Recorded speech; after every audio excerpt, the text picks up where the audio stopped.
I usually get a little, alert that says you got to do it, and they tell you. Yeah. Sometimes they have a 24-hour one, sometimes it's 4 days, but we're just they kill chatting. you too. It's like, we're live. Are you going to let Stan down? Welcome, everybody. We're gossiping in the wings. Hello. Howdy. Happy Friday, everybody. Well, welcome to the day. What is this? Day 8? Day 9?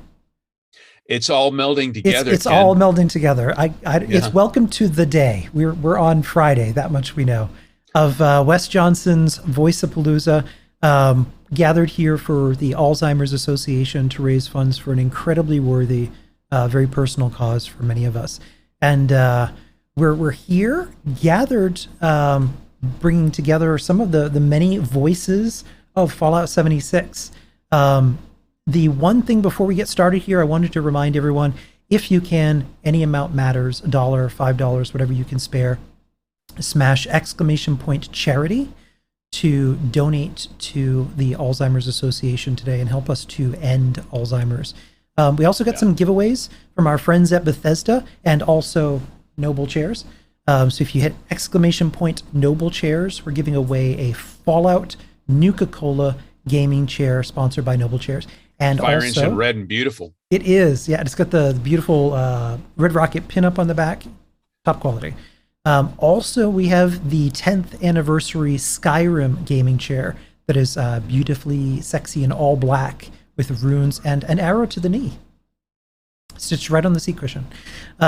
We also have some giveaways for Fallout 76 game codes and the Elder Scrolls Online. With my spiel done, welcome everybody. Welcome one and all, and thank you for coming out to do this today. All these wonderful folks, these voice actors who I'm in awe to be in the same room with you guys now, because we're hardly ever in the same room. We are all in our own separate compartments, boxes, what have you, that they say do not feed the voice actors, and we don't come out. But it's great to have all of you here to help fight against Alzheimer's. And for this entire week, like I say, it's been the longest day. That's why it's all blending together, because we are dropping the gloves and we're coming back against this terrible disease that devastates families. To lose somebody before you lose them, to watch them slowly fade away, is one of the most devastating things. It's the kind of thing that families don't necessarily talk about, but it hurts the people who are left behind as much as it hurts those who are taken by Alzheimer's, to have to care for somebody that when their mind goes, but physically they're still there for a while, but their personalities change. They don't remember you anymore. It's painful. It's personal. It's awful. And since 1980, the Alzheimer's Association has been providing help and guidance, working to research for a cure. And we're getting closer and closer every day, which is why we ask you, as we are having fun for funds over this entire week of the Voice-a-Palooza panels and entertainments that we're doing, just donate $1, donate $5, donate whatever little you can. Share this with friends with the hashtag #EndALZ, and let's see if we can do some good. There's so many things that are happening bad in the world right now, and yet what I have been seeing is just this wonderful light, this shining light from the gamers. We have so many gamers out there, streamers, hundreds of them around the world, a truly global effort with Voice-a-Palooza right now to go out and provide entertainment, to share their love of the games and their hatred of this dread disease, Alzheimer's. So thank you in advance for everything that you do to donate. We appreciate it. The families appreciate it. I've lost my mother and my grandmother and uncle, so many friends and family and people that I know, and I've heard your stories about the touches that you've had from Alzheimer's. And so we're touching back, and we're going to touch back hard. And today we're going to have fun for funds, and we're glad to have you all here. So I'm now off my soapbox there, Ken, back to you. Well said. Why don't we go around and do introductions? So if you want to introduce yourselves and what people may know you for, maybe it's Fallout 76 or maybe another role that you really like. We can start off with Keith Szarabajka. Hi, I'm Keith Szarabajka, and I think I just did the character a little while ago, so I'm not sure what his name is. The guy in 76 was like Dr. Blackburn. Dr. Blackburn, that was it. It was kind of evil running the some secret lab. Oh, yes. Yeah. And but you probably know me from Fallout New Vegas as the Burn Man, Joshua Graham, for you Fallout New Vegas people. But I've been in about 100 video games. So who knows? He's like Elvis, Keith. You are everywhere. Kind of, although I don't know. Now that I'm getting older, it doesn't seem to happen as much anymore. But it's fine. I get all my pensions, so I'm happy. Nothing like a defined benefit pension plan. That's all I can tell. I was going to say, it doesn't matter what you look like or what age you get to. When you start doing voice acting, you can be anything, any age, anybody. The only way I've ever had six-pack abs is as a video game character. So keep working away. I had six-pack abs when I was younger. Not anymore. Wes Johnson, surprisingly here for Wes Johnson's Voice-a-Palooza. Who'd have thunk it? I was a really hard get for this one. Yeah, and in Fallout 76, I am the Protectron robots and the Fosk not, or Bob, or Mr. Fluffy. So those are all the robots, the Protectron robots. That's what I've been doing for a long time because, once they get those programmed, they don't like to change them. They do change their voice occasionally to talk about Nuka-Cola, but I've done a number of things in Fallout. Mo Cronin from Diamond City, or the Silver Shroud, the Mistress of Mystery, or any number of things. And Shia Gorath, Daedric, Prince of Madness from the Elder Scrolls, and Lucy LeChance and things like that. I love doing what I'm doing, and I love acting. And sometimes it's nice not to be seen. Fair enough. To be heard and not seen. Yes, yes. To be somewhere. Although I love the way that sometimes you look, when like you've done performance capture and you go and you see yourself in the volume and you go, holy fuck, that's what I look like. Yeah. Well, everybody looks great wearing skin tight spandex and ping pong balls. Oh, it's very becoming with all the little dots all over, especially balls, all the balls. So many balls. You have a lot of balls. Right. How do my balls look? Are they good? Are they good for you? Okay. Neil walked in at just the weirdest time. There's Neil. How are you, Neil? Balls. Sorry, three words. No worries. 405. Yeah. Oh yeah. Hang on, let me reshuffle our titles. You need to decompress just a little bit, Neil, and breathe. I'm good. Sorry to keep everybody waiting. I do apologize. No worries, Neil. We were just getting started. Chip Joslin.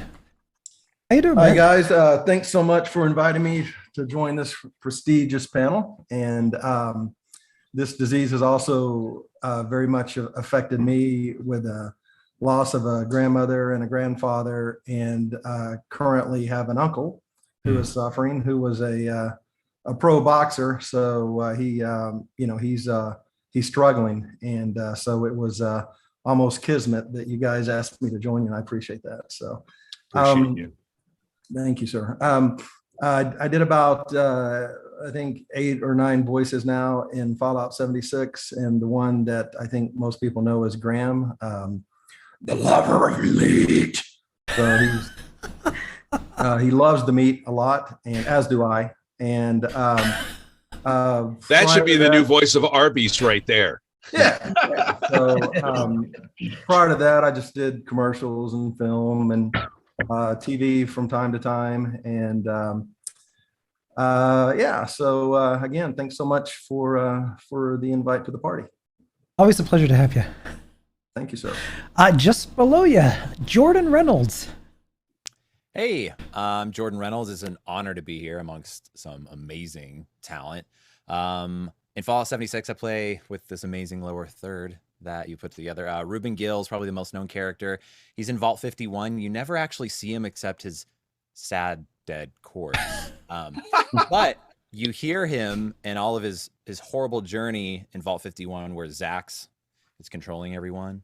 And Ruben Gill becomes the overseer, and he didn't want to, and he documents it all. in a journal. So you hear a lot of his holotapes. So it was pretty messed up. That was definitely an emotional VO session, but just like Wes was saying, I love this job. Other games that you may have heard me in, Wasteland 3. I literally have to look at my IMDb. I'm terrible. Wasteland 3, I play Little Sparrow. He's a little sex robot, very friendly sex robot, if that's your thing. Very method acting. Yeah. Actually, good to have a friendly sex robot. Yeah, right. Instead of an as opposed to Fisto. Wow, you went there. He had many appendages, or they. I think they were gender neutral for sure, but yeah, it was kind of like a sort of like a southern sort of. It was like if Michael Jackson was southern or something. I don't know what I did. It was the choice, and I booked it. So, but Nice. I'm in GI Joe, Operation Blackout as Firefly and Lifeline. See, why couldn't you have been like a gentle sex robot in GI Joe? I mean, that, they're just not ready That for would it. have been fun. Just Wes, not ready. that's the next improv prompt. there we go. But yeah, so yeah, I could list other stuff, but those are some fun games I've done, and this is I love what I do, and I'm honored to be here, and honored to be here for a good cause, most importantly. So thank you for having me. There is one question from the chat that came up, and somebody asked if you had to mocap for the corpse. Yeah, they just put a bodysuit on me, and I lied down in my bed, and they fed me Cheetos. So That's why it looks so realistic. I know. So, but when they said action, I had to stop chewing. It was, it was a hungry day. Chris Shula. Hello. Yes, thank you very much for having me, and I appreciate being thought of, and appreciate being here, helping fight such a hard cause. I've been very lucky to work in the Fallout family. Who knew they wouldn't dump me? So in Fallout 76. I'm looking at I think they have 10 characters listed here, but the ones that people will probably recognize are it says Lucky Lou, but pretty much Unlucky Lou. He's our Yinzer, our Pittsburgh guy, which like he's hilarious. Lots of funny stuff going on with him. And then we had our Pennsylvania Dutch dude, Caleb Fisher. Yep. Was also a fun character to do. But I have to say, I've worked on Fallout 4 mainly in Far Harbor and Fallout New Vegas, but I need to mention Bray Husky. I did a series of holotapes for Fallout 4 Far Harbor, where Bray Husky, which was an inside joke about some wrestlers that I did not know at the time and found out later on. He's in the holotapes, he gets steadily irradiated and is dying, and each one he goes further down the hole of dying, and then the last one he's actually getting eaten by a gulper. So he's talking through being consumed by a gulper. And then but the Some hardcore dedication to your self-narration. It's really, I mean, and but the bit was each and every time he didn't know how to turn off the holotape. He couldn't figure out how to turn off the holotape. So each one was heightening, getting angrier and angrier as he couldn't turn off the holotape. So That is fun hilarious. stuff throughout the entire. I find it's been an honor and a pleasure, because I not only love doing the voices, I love the gameplay. The reason why I got the job in the first place was I did impressions of ghouls in Fallout 3 as I played it. Right. And it just so No happened way. that I got the audition back in maybe 07 or 08, and I didn't work on that game for another 9 months. So it took that long, and sometimes that happens. It took that long to go through the pipeline, and then but once I saw the copy, I was like, oh my God, this is Fallout. There's no way this isn't Fallout. These are ghouls, and so it was a blast to do all those ghouls. We should get all you ghouls together, all you ghoul voice actors together for a reunion. That would be great. Hey there, Smoothskin. So I played Hadrian of the Four Tops. I was the stand-up comic, like the Henny Youngman of ghouls. So to be the Henny Youngman of ghouls was an honor and a pleasure. Kelly, party of four sitting right here. Take my wife, please. All that stuff. Someone in chat is saying GhoulCon 2022. So, but worked in in the Mafia series as well, and worked, and I've done a good amount of audio gaming lately on Jack Ryan, Mr. Robot, and Jurassic Kingdom. And as Keith also does, Keith's a well-known audiobook narrator. I'm now an full-time audiobook narrator. Yeah. And I've become a publisher. So I have a publishing company called Leonardo Audio that we now publish audiobooks. So Very cool. But it's fun to work, and I appreciate all the fans out there who love this stuff. And trust me, I'm a fan too. I can't wait to get my PS5. Haven't purchased it yet. Once I get that, we'll be playing a lot more Fallout and something else that might be coming out soon. I don't want to talk too much. Nice. Yeah. And speaking of the audiobooks, Keith, I'd almost rather hear you read the Stephen King than Stephen King. It's so comfortable, fits you like a shoe. It's great. I've worked with Stephen King. He's a very sweet man, but he's neither a good screenwriter nor a good actor. Oh, come on. You didn't like him in Creepshow? Oh, Jordy. Come on, Jordy. Hey. Creepshow was hilarious. Keith, what was the Dean Koontz series you did? Oh, yeah. That was Firestarter, wasn't it? Moonlight Bay. That was Moonlight beautiful. Bay, Yeah. Moonlight Bay. Christopher Snow series. Seize the Night? Was it Seize work. the Long time. Great work. I enjoyed that whole series. Great work. Mm-hmm. I think I was in Vegas about a couple months ago at a go ahead. What I was going to say you froze there for a second. You're okay. saying? I think what? Am I frozen? You're freezing. You're freezing. Yeah, it's doing that weird thing again. You were for a second, but we're getting a couple of words, and the ones we are getting are lovely. I'm gonna go off and come back on. Sounds Okay. good. We'll Okay. see in a second. Yeah. And Paula Tiso. Well, hello there, everybody. I'm Paula Tiso. Hey, Paula. I work in a lot of different areas. Oh, first of all, yes, I am honored to be here, and this is my pleasure to be here having fun for funds. And I hope Yeah. everybody does donate what they can. It's a very important cause. So thank you for having me, and thank you everybody for being here. Thank you. Of course, I couldn't say no. I work in many different areas of voiceover, video game not being the only one. So I'm not well, I do have a lot of credits because I've been doing this a long time. So what I'm going to do is just say that Duchess did start out, that's my character in Fallout 76. She did start out as a holotape, and she was so fantastic. They had to bring her back, and I did so many sessions as Duchess. It was one of my favorite characters ever to voice. She really was fun. She's a lot of fun, and she's a lot like me. I do have my friend Saul, the zombie sitting down at the end of he's over there right now. Yeah. And, we just something I wanted to recreate for myself. Other characters that I have voiced in the past, Sylvia Christel from No More Heroes. No More Heroes 1, 2, and 3. She's a fabulous character, very much into her self-care while she's booking death bites for Travis. Orochi in Fire Emblem. And another favorite is Laughing Octopus. I did her years ago for Metal Gear Solid. That's awesome. She was a fantastic and challenging character because I had to match the voice of the actor who had done it before me. And he was Fred Tatasciore. He's giant compared to me as far as his chest and the air that he could take in. And I had to do the same breaths when I did Laughing Octopus and match, because I was Beauty, he was Beast. It was great. And then Lulu from Final Fantasy X. It's one of my characters that I love and had done years ago.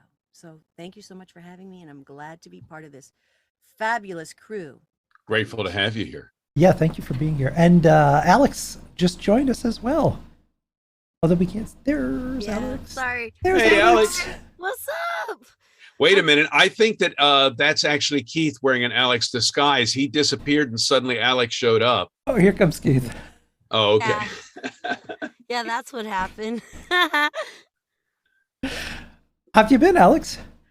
Super good. I can't stay though, guys. I just popped in to say hi. I have to go back to work. I'm so sorry. That's okay. That's okay. We're glad to have you drop in and help us. You want to say anything about people donating? I mean, Alex took all the time to come out here and say hello to you folks. The least we can do is have you donate just a little bit to ALZ.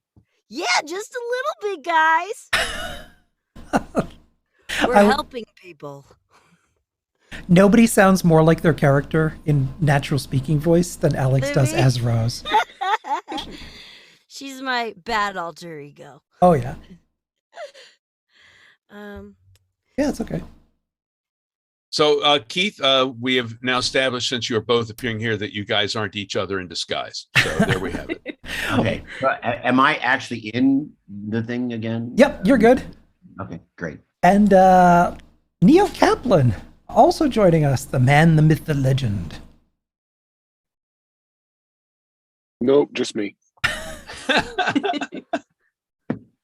How are you, Neil? I'm all right. Thank you.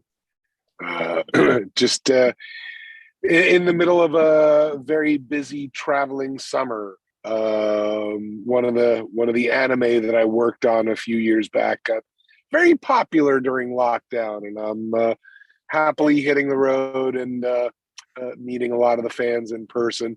Mask on, but we're partway back. Yeah, it's amazing that people gobbled up so much content during the pandemic that now they've got to go out and create new. So it is creating new work, and we have to recreate and give new chapters of things. That sometimes things that we thought we were done with and over with, and then once people start consuming them in mass again, it becomes popular. Absolutely. I mean, I worked on something a few years back, and I know it's coming back, and I keep having fans asking me if I'm coming back to it. I have to kind of explain the business to them that first there's got to be an offer. Yeah, an offer is important, right? Yeah, there's got to be an invitation to come back before I can say whether or not I'm going to be coming back. Voice actors are kind of like vampires that way. We have to be invited in. Yeah. I don't know. I think that works with face people too. Yeah. Any kind of acting, really. Anything that you do, and we do enjoy being invited in, and we don't take all the blood, just a little bit, just enough to survive. Now I just gotta make sure of one thing, because I jumped on here willingly, to help out, but we're fighting against Alzheimer's, right? Yes. Oh, yes, we are. Just Okay. to make it clear, we do not like Alzheimer's. Alzheimer's is the enemy. We're fighting against it. Have you been a part of any pro-Alzheimer's fundraisers recently? Not that I'm aware of, but I'm wondering. It's like it occurred to me a long time ago that if I was a smoker, which I'm not, but I might hang out in front of 7-Eleven, saying, raising money for cancer research. And then when I got my cigarette money, I would go inside and buy my cigarettes. And when somebody said, hey, I gave you money for cancer research, I would say, what do you think these are for, pal? So I'm just saying. I don't encourage anybody to get it to research it. We're researching for a cure, and also, basically providing help for people who are dealing with it and are the caretakers, and a place for people to call and reach out. That. Yeah. I mean, that I support. That's a huge thing. Yeah. Thank you for that. I mean, the other way around, no, I would step right out of here and say goodbye if we were doing it the other way around. But I think we're doing it the right way. Yeah. Okay. It's one of those 4 equals against. Right. Well, we're for the Alzheimer's Association, who is against Alzheimer's. Right. And we're also for the people who may have Alzheimer's and Yes. are dealing with the ramifications, and we're for their families who Absolutely. are working so hard to support those people that they love. So I just want to make sure who we're for. We're for them. I mean, there are millions of caretakers out there, and there'll be like 11 million caretakers by 2030 for working for free. And that's what the Alzheimer's Association does. In fact, if anybody needs information about that, you can go to alz.org. And if you're outside of the country right now, anywhere outside of the United States, you can go to alz.org/global. And what they do is they'll hook you up with people who can help you, people who have been through this, ideas of memory care facilities that can help someone when you have them in your home, your family in your home, and sometimes you want to be there for them and care for them, but you know that they need something extra, and you can't always afford help. You can't always afford somebody to come in and do what needs to be done for you and done for your loved one. And the Alzheimer's Association is there to help hook you up with the right people and make that happen, which is why we're tossing in. So those other competing charities right now that are raising money for Alzheimer's itself can go to blazes. We're against it. Good enough. And just wondering let's how- be fair. And let's be fair. This is also a disease and a situation that can come on, slowly, and Yeah. we're not even sure that we're dealing with it. And then as we're dealing with it, we can be overwhelmed with Easily. the people that we're helping and the Yeah. questions that we have. Yep. So just the mere fact that there are people out there who can answer some questions, who can help us transition from just being loving family members to being caretakers, or vice versa, transitioning from being a caretaker to, just like you said, realizing Yeah. that there may be more than we can actually do, and that can be a very difficult realization for people. So I'm glad that you're doing this. It can be overwhelming, and it's overwhelmed and devastated entire families when you have somebody who you know and you love, who suddenly their personality begins to change. They start slipping. They don't necessarily recognize you anymore. They can become combative. Being given the information, being given the resources is part of that transition into being able to handle it, because it's a huge transition, having gone through it with my grandmother, and then with my mother, and watching my uncle going through it, my brother now, his mother-in-law going through it. I have so many people out there. We have hundreds of gamers around the world right now doing streams for this, and they're sharing their stories. People who are donating are sharing their stories, and everybody, it's very personal. It's very, very personal. It touches you. And just know that the person you know and the person you love, who you're watching slip away, they may not be able to retain their memories, but you do. You are the person who is the caretaker, not only of their physical self, but of their memories and of who they really are. Don't let that be lost ever. Very well said. Beautiful said. Carly had some questions that she was going to do to get us all loosened up here a little bit. Okay, let's loosen back up. Sorry, go ahead. So this is We Carly, are having fun for funds. Yes. Carly, who runs the Atomic Stop here on Twitch, also building Friendship Fridays, streams quite a lot of Fallout 76. Just a little. Just live and breathe it almost every day. Carly, you bring the hard questions. Let's go. All right. So, everyone's got a weird talent. So, do you guys have, what's your most unusual talent? That we can actually talk about in public? Preferably. I mean, Okay, I'll start this off. Mine's with my tongue. wait, what? What the hell is what is? what is going on happening there? here? Did you just touch your own tongue with your tongue? I did. Folded it. Folded it. Oh. That was Oh my unsettling. God. Okay, well, that was a good one. Very unusual. Yeah, thank you. Thanks. I've been told that, that's weird. Being able to do that kind of shape with your tongue is interesting, but I've been told that some people, they can't curl their tongue. Some can't make it fatter. There are different muscles that some people just can't do. Their tongues don't always do the tricks. So is your tongue lacking something that it has this ability to fold over like that? No, I don't think I've ever been told that, but That's one question down. Next up, Kitty Yes, Carlisle. no What's your Could be. tongue question? Cool. I don't know. I've any- never actually had it x-rayed, so. Anybody else want to go? Yeah. Anybody have any talents that, tongue or otherwise? I have no talents on the spot. My tongue is long. I've got a long tongue. Like a kiss, Gene Simmons kiss long tongue? Oh, can you reach your brain? Close. That's not as cool, but it is long. Honestly, can't think of anything not like work related. That's what's so sad about this Yeah. question. It's like, Yeah, I'm usually you're like, I can do a voice. That's my special like, yeah, talent, it's right? I'm a one trick pony.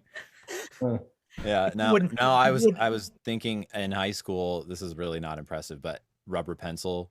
Oh yeah, the classic rubber I pencil. haven't tried this in like a decade. Let's see how go. it goes. Rubber pencil. Oh, that's not bad. That's not bad. The There you frame go. rate keeping up. Yeah. It looks rubber to me. That's looking rubber. Whoa, that's so trippy, and I'm sober. All right, Which is really, you blown away, Carly? you can't really yeah. sit on the street corner with the rubber pencil and the tin cup and get a lot of donations, though. It doesn't work as well. Maybe if I threaten people with the dull pencil, they'll. You'll get more money if you threaten them with the pointed end. Yeah. Yeah. So it is rubber. That was amazing. What about Neil, Paula, or Keith? What are your special hidden talents? Well, okay, I garden, which doesn't That's still a sound talent. too amazing. Green thumb. However, I will say that last summer I planted bronze fennel, and it became covered in first swallowtail caterpillars that then went into the pupa stage, and then they emerged as beautiful butterflies, and then monarchs. So Wow. I had a full-on butterfly garden going on Wow. in my backyard. And my studio, we are a SAG-AFTRA approved studio, and we have other talent in occasionally when we also have a whisper room, so we can use this space. Whisper in there. And I've had other talent come through and be amazed at my garden and my butterfly garden. So there you go. That's a little unusual. It's not like That's awesome, though. It's not like Chip, or it's not the Thank God. but it's beautiful, and you know what? It helps the environment, so I am proud. Nice. 100%. I mean, Mine I does can't, nothing for the environment, by the way. I can't keep a plant alive to save my own life, so that's amazing. Thank you. Oh my gosh, my garden is quite lovely. It's my garden studio. You can sit out here and feel peaceful and all that. I'm feeling peaceful just thinking about all the butterflies and the foliage. So And I read an article, and I know it had everything to do with me, that the monarch population is coming back. Because it was in Yeah, I a read that state article of too. decline, because Mhm. they migrate to Mexico and back. and they drink heavy tequila while they're down there, and it really thins out the population. But when they come here, it's all water all the time, no tequila, and they were doing great. Yeah, just don't only drink bottled water when they're in Mexico or no ice. It's very. Oh no. Poor butterflies will have the runs. I don't know if this is weird or not, but I have an advanced certification as a scuba diver, and I've dove all around the Caribbean and California and North Nice. Carolina. That's something. What are I've some of always the wanted cooler to do. things you've seen? I've I don't know, sharks. I was at a cave with the sleeping sharks off of Iso de Mujeres in the Yucatan, and there's these rock ledges that these 12 to 15-foot nurse sharks lie on, and there's a current that goes through, and it bubbles through their gills, and they can actually sleep. So it's not true that sharks never sleep. They never. So stop they moving. you can tell they're sleeping because they're just laying down. Is it Oh, sort yeah. of like a shark snore? They're lying. It's like a shark dorm. They're lying down in these ledges, 60 to 70 feet of water off the Yucatan. And I'm sure Wow. it's other places. They're That's mostly wild. nurse sharks there, but 55% of all shark bites are from nurse sharks. Even though we think, oh, they're gentle, but if you grab someone by the tail and you grab me by the foot and wake me up, I'm probably going to bite you too. I almost That's punched forewarned my- is forearmed. What's that, Mhm. Jordan? You punched what? I almost punched. I had a horrible problem of staying up all night and gaming, and then till like 4 a.m. and then going to school and trying to like stay awake, which never happened. And I was falling asleep during a history class, which this teacher was so old school. He was playing it on film reels, like. Oh, I remember And that. it just the sound of that just like puts you to sleep. Anyways, I'm falling asleep to one of those, and I'm like, doing the usual like and think he's behind, so I think I'm getting away with like falling asleep. And all of a sudden I wake up and he kind of had like, he was a caricature, man. He was like very Southern. He had these big old spectacles and I wake up and he's literally this close to me. And I'm like, ah, and I like pulled a fist back, and I'm not a like fighter at all. I almost punched my teacher. Just like that. Yeah. Oh no. You look just like that. That's a talent. Balder. And yeah, so it happens. How is that to the a most gentle talent of us. though? No, I'm just going off keys, My grabbing. talent is I have moments of incandescent rage. Right? Is that you? Is that your secret, Neil? Are you always angry? Well, I don't think anybody would say that's so much of a secret. Nah, my secret and unusable skill is being able to do the voice of a group of ducks at the same time. Of course, they're all hypnotized, so they speak with one voice. Wait, so it's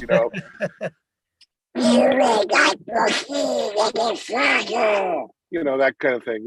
So it's, yeah. We're gonna need a That's young like priest and an old priest. Handy around Christmas time to do a That feels like possessed Donald. Yeah. That is No, well, it's Donald and a chorus of other ducks. So The power of Disney compels you. The power of Disney compels you. Yeah, I wish. Anyway, that's an amazing talent. it's awkward. I used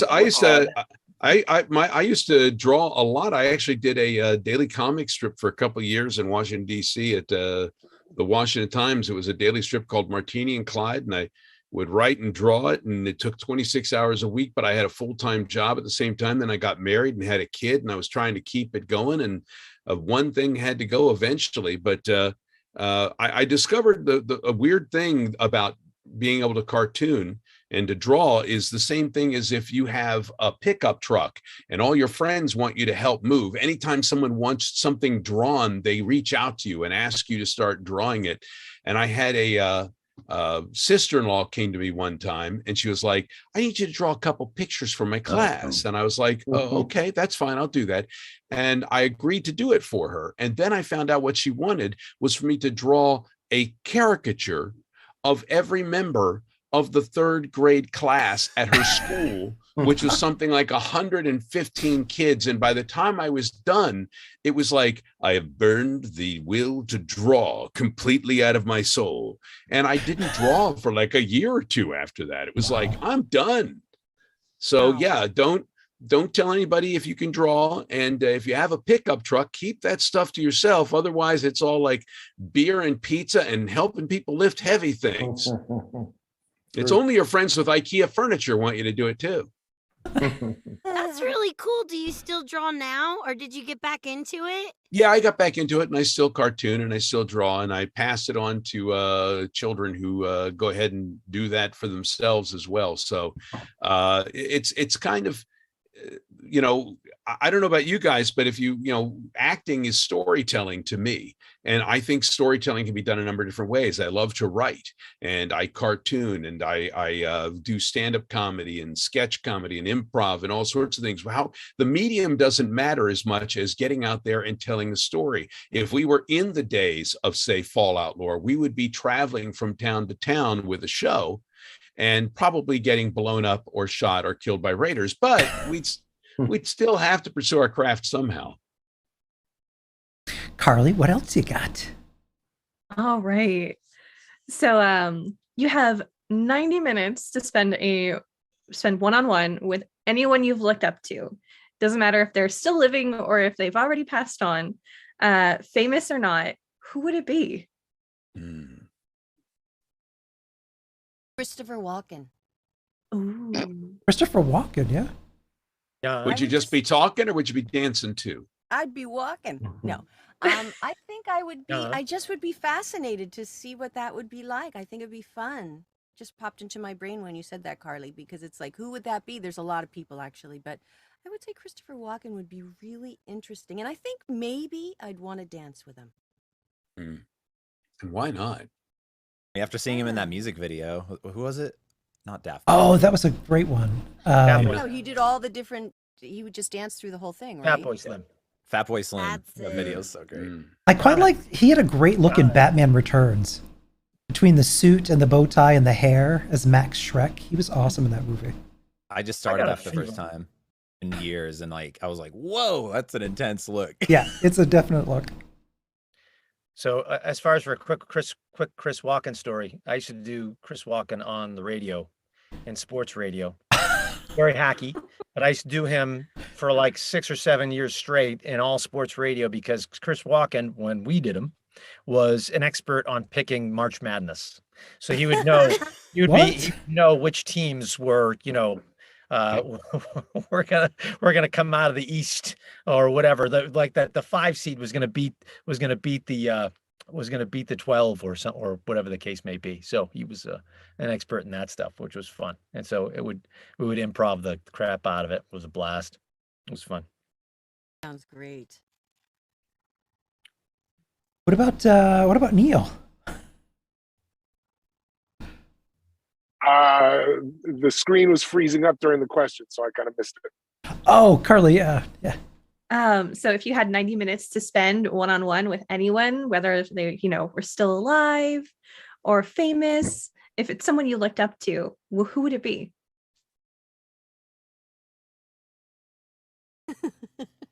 It's a tough question. Yeah, well, my first thought was I lost her when I was 19, so I'd have to say my mother. Oh, jeez. Yeah. Now everybody's response is going to be shallow. Thanks. Yeah. Sorry, it's like No, it just made me look real bad. No. I mean, there are lots of people. I'd love to talk to anybody who was on your show of shows. I mean, for crying out loud. Oh, wow.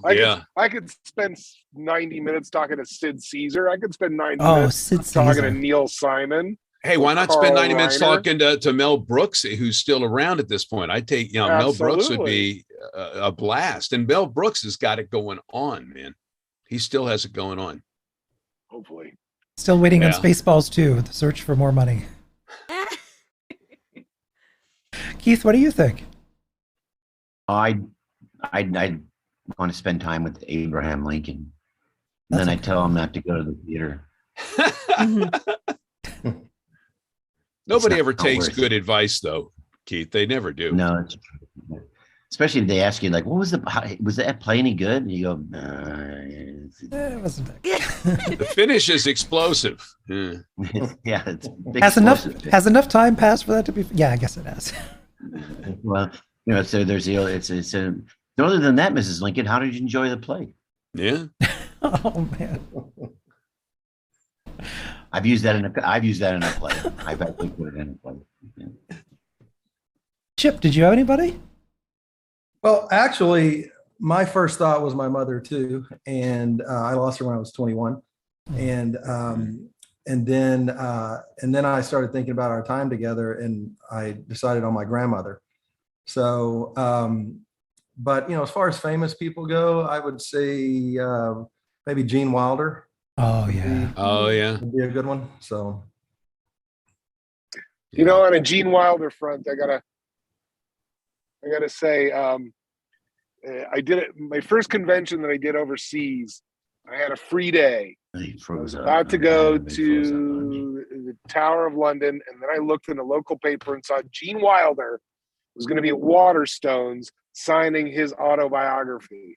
wow. And I sacrificed spending a day in London happily, and sat in line and read halfway through the autobiography while waiting in line. And there are pictures of me getting it signed by Gene, and I'm just nerding out completely. That is awesome. Wow. So it's like, anytime anybody ever meets me at a convention and apologizes for nerding out, first of all, I never understand it because it's just me, But then, it's like I want to treat that moment always with respect because I remember being that person on the other side of the table.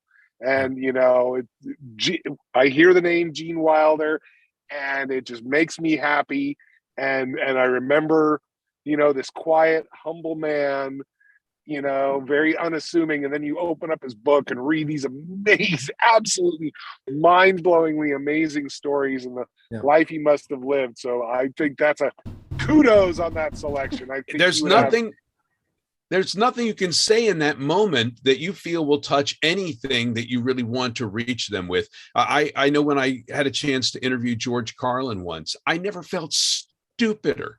Every question that came out of my mouth sounded to me like, "Hey, you've ever done this or that?" I felt my IQ just drop right through the floor, and I didn't want that. I wanted to sit there and have a cool, calm, intelligent conversation with George Carlin. And I, for some reason, even though I've never been starstruck around people, with him, I felt like an idiot fanboy. It just happens.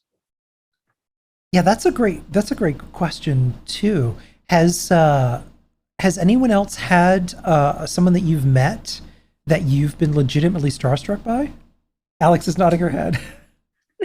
Oh yeah, for sure. You guys know him. I the first time I met Steve Bloom, I nearly lost my shit. If that literally happened, it would have been memorable for him too. So yeah, I was at work and I got to meet him. He walked in and it made me, go, ah! But I tried to keep it in. He took a picture with me though, where he he went and grabbed some pins and stuff from office supplies, and he put them as the Wolverine claws. That's and then I was like, hold on, I gotta do that too. So I went and got some. And that is an old Steve Bloom trick for stealing office supplies. They go right into the pockets when he's done. So yeah, that was pretty cool. What about anybody else? Jordan, I thought I saw your hand there. I've got question? one. Yeah. Yeah. So I would. So I've only been in LA for it's been 5 years, so that's been a while. But it was 1 or 2 years in. We're in Burbank, daytime, Sunday or something at 4 p.m. or 2 p.m. So it's not like a late night bar situation. I'm waiting at a bar. It's busy, and I'm just waiting to actually get my get the check for the food we have at the table. So I'm not in a rush, but I figure other people who want drinks might be. So I've been waiting for 5-10 minutes, and I notice just in my periphery a blonde person, right, just on the right side of me. And a few more minutes pass, and I figured, let me just let me ask whoever this is, who I haven't looked at yet, if they're just getting their check. Otherwise, they're not in a rush, or if they're trying to get drinks, I'll just let them go ahead of me, because it's annoying to wait forever to get drinks. So as I'm turning my head, my question was, are you waiting to get drinks or pay your check or something? And as I'm turning, I'm like, are you waiting to get drink or pay your check? And it is Kirsten Dunst, who I crushed hard on. That was gross. Hard on. Didn't mean it that way. I crushed really. Wow. Whoa, hey. Hey now. Wow. Just went up. Wow. Okay, I'm gonna hold the boom arm now. What is going on here? The timing of that. This is how I looked when I met her. That is I hit my perfection. desk. Holy crap. if your conversation was interrupted by the sound of springing hydraulics, I could see how that could be off. Shit. I'm gonna hold it. Okay. Anyways, that's pretty much the end of the story. Because this is how I acted. I didn't even say oh, Kirsten, hi. I just couldn't even in my head. I'm like, is that Kirsten? It's because I couldn't even maintain eye contact. And then she's just like, I'm getting drinks. And I'm like, oh, cool. You can go ahead. And that was it. And then I walked away and I looked back one more time, that's Kirsten Dunst, which is just she was my biggest crush as a teenager. So that was wild. That's amazing. I still can't believe the mic thing. I'm gonna hold it for the next It has betrayed you. She's actually married to Jesse Plemons, I think, right? She's married. They're married. Yeah. And they've been in a couple of things together. I think they met on Fargo. Oh, cool. Fargo. All right. Yeah. So Jordan, is that microphone you're using, is that the Freudian 416 or what is that? Yeah, it's the new model. Straight out of Germany. Yep. Stay. Keith, what about you? Was there anybody that you were really starstruck by? Well, back when I was a young lad, I was in a theater company, the Organic Theater Company in Chicago, and we did all sorts of adaptations and new plays that we wrote. But we did an adaptation of Sirens of Titan by Kurt Vonnegut Jr. And I was one of the people that helped adapt it, and I also played a bunch of parts in it, one of which was I played Kazak the dog. It was a big 200-pound mastiff. And at first, when Stuart Gordon asked me who directed it, wanted me to play the dog, I was like, "Fuck you, Stuart," you know. And then I came and watched the rehearsal, and I watched one of the other actors go. I figured out what I want to do, and I did it. I was basically nude, you know, except for a dance belt, and I had floppy ears, and I painted my face, and I wait, what? What? And so I'm sitting there. We had this big party when Kurt Vonnegut came to the premiere of it, you know, and he sat in our patrons, you know, home, and it was a big party, and I'm sitting there at his feet, you know, like a little acolyte, and I kept waiting for him to ask me, you know, like, well, what was it like adapting it? You know, how did you feel? Were there any issues? He goes, so he just looks at me, and I'm sitting right next to this girl I started dating, and he goes, "So you getting much play out of the dog?"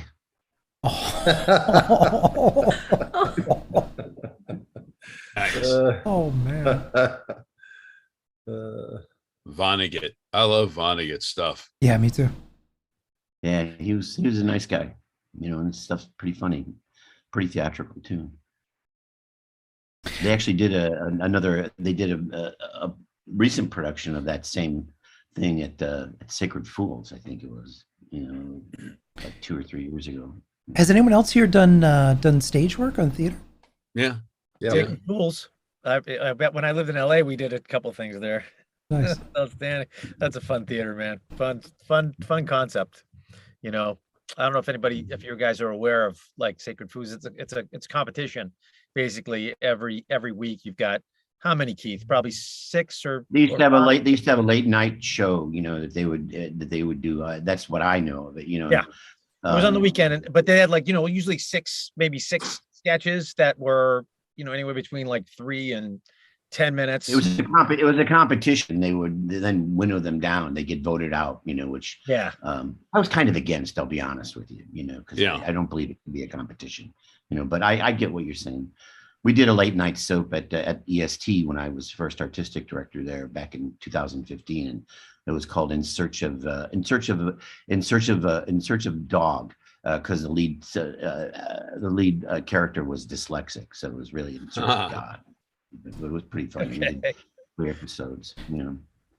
It was hard. Late night in front of audiences. We would write them and then on Tuesday and rehearse them and then put them up on Saturday. It's a bit of a thrill, though. That's a bit of a thrill. Were the crowds good for it? Yeah, they grew. You know, yeah, they grew at Sacred Fools too. I know some of our writers had stuff there, you know. But it came out of actually, I did the original late night sort of soap opera at Cucaracha Theater in New York, and it was really, I played a serial killer, of course, you know, but of course, typecast. It was. And my then fiance was walking around in her underwear constantly, so it was pretty fun. And it started out when we first did it. When we first did it, we had more people on stage because there were 6 or 7 storylines than there were in the audience. But by the end of the year, we had to move to a different space because 800 people were coming at 10:30 on a Saturday night to watch it. So it was really kind of fun. You know, it was a great event. Anyway, sorry. No, that's awesome. No, that's great. We used to do the sketch comedy things at a place called DC Space. And that was back where we would open the evenings and the weekends up. And then after us the bands would come on. We have like the proto-punk bands. We'd have like Black Flag with Rollins, and we'd have Root Boy Slim and people like that come on. So it could be very street. It could be very edgy. And the comedy was a bit like that as well. And of course, the neighborhood we're in, I'll never forget one night we're up there. We'd have guests come in and be, you know, guest comedians. I think Patton Oswalt was with us one night. We had a whole bunch of other folks. But this night, a girl named Kara Russell was on stage doing the guest routine when some guy with tribal tattoos on his face and no shirt comes walking into this place, and of course everybody's sitting there eating their dinner, coming in from the suburbs, relaxing and enjoying the show. Suddenly see this guy hyperventilating, coming through, staring at everybody in slow motion, just looking at them. And she's trying to play him off. Well, there's my ex-boyfriend trying to get laughs, but nobody's laughing. They're terrified. And the guy makes his way all the way through, gets the back door, about to leave, stops, turns and looks back, and they all and he eventually left, comes back that night and starts breaking instruments of the band on stage. The police are called. Police won't do anything because we're downtown. This is DC space. This is punk rock and roll. This is a meatball comedy. This is, they're not worried about us. So the next day he went down to Second Story Books in town and took hostages, and then they paid attention. But that is the kind of edgy, wonderful audience that I miss performing in front of to this day. Oh my God. What the hell? That's a little over the edge. Yeah, just a little bit over the edge. Yeah. Wee bit. Yeah. Who gets the tribal tattoos on their face? I mean, when the moment you start saying, tattoos are one thing, but when you go, fill the face, there are issues that are the tattoos just aren't going to cover. Yeah. Carly. Oh my goodness. All right. So let's see. So which character in anything you've ever played would be most likely to survive and thrive in a post-apocalyptic wasteland? Well, Case, like the dog that I played that I was naked on. Yeah. Definitely the dog. Would it be somebody, have to be somebody from a Fallout or any game that you do? Anything. Yep, anything at all.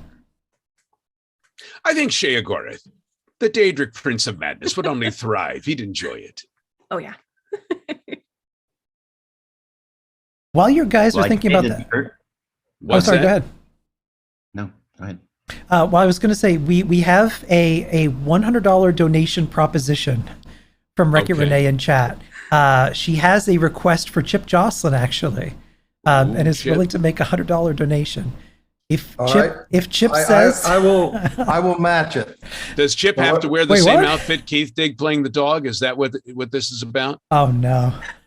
Oh, In the voice of Graham, say Graham like meat. Graham really like roast beef. Graham like meat. Graham really like roast beef. There you go. All right. that's. I think you gave $125 worth right there. That was. That was matching. I'll funds. match up to Matching 100. funds. So you got $200 on that one. Oh, geez, thank you. And also I missed. Thank you, Rachel and Demost, for your donations as well. Thank you so much. We're at Thank you Thank very you much. all. That's wonderful. we're at 22,172.67. Wreck-It Renee Fantastic. rocks too, by the way. That she does. Yes, she does. Mhm. Thank you, Wreck-It Renee. Thank you very much. Yeah, I'm blown away by the response of people with the donations. It's really, really cool. And you guys leaving me speechless sometimes, which is hard to do. Anybody else with a character that you think would survive and thrive well? I think I'll say I played a Private Kyle Richards from Fallout New Vegas, and the reason why he would survive is at the time he was the only ghoul that did not have a ghoul voice, so he was able to communicate normally with anybody he came across. So he could still maybe have that layer of like, don't kill me right away. I'm actually speaking normally. And it might have only be 30 more seconds before you blow his head off, but maybe not. Maybe he actually can survive in a post-apocalyptic world where you can have real conversations with real people and break it down. Smooth voice for smooth skins. Yes, man. I would say the Didact, from Halo 4, but he got killed, so I can't say that. But you know who would? But you know who would survive? Is Russman from Call of Duty 9. Yes. That's Russman. I'd be killing all the deadheads out there. One at a time, the deadheads would blow their bowls off. What about you, Jordan? What do you think? I'm literally like scrolling through characters. I'm like dead, died, dead, really dead, ran over, shot. That's the fun part, everyone. If you ever want to get into voiceover, is dying 300 times without losing your voice. That's a skill you have to develop. It's hard. Yeah, you know, those efforts. Your kneecaps are getting busted off. Now a needle is being threaded through your eye socket. Go! It's just like, you know. So, what was that again? The worst effort ever. Okay, I wanted to make sure we got that. I intentionally will give like bad effort sometimes just to break the state. Not like to ruin the flow, but just like if I know the director and they'll be like, they'll say something and I'll just be like, just to like throw them off their game. Anyways. So are all your characters, are you basically the new Sean Bean? Does every one of your characters die? No, I actually I found one that's a god. It's Ludociel in the 7 Deadly Sins, an anime series. So he like, I think he almost, I don't know. I don't want to spoil anything, but he pretty much like comes and creates an Armageddon, and from what I understand. So I think it would be Ludociel. He's God, like one of the many gods, and he's pretty damn powerful. So we'll go with him. Neil, is there anyone you could think of? Any character you've done? I feel like Emperor Zarkon would do really well in the apocalypse. Very rich. He would do good too. I don't think you have any problems with serving. That's awesome. The switching Paula, we haven't heard from Paula. What character yours would survive, Paula? Well, I do think that most of my characters, they like their self-care and their beauty products. So I'd have to go with Duchess. I mean, she's the one. Not that she doesn't, she takes good care of herself too, but she's more on top of everything else that has to go on around the wayward. So I'd say Duchess. She's just cut out for the job. Yeah, she's pretty rough and tumble. She knows her way around the wasteland. Oh yeah. What about switching topics a little bit? Talking about voice acting, how did you all get started in either acting or voice acting?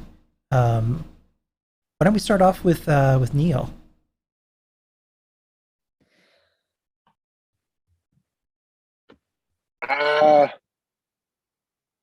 I just always did voices. I grew up watching a TV show before Saturday Night Live called The Copycats, and it was Fred Travalena and Frank Gorshin, Marilyn Michaels, and the Impressionists of the day.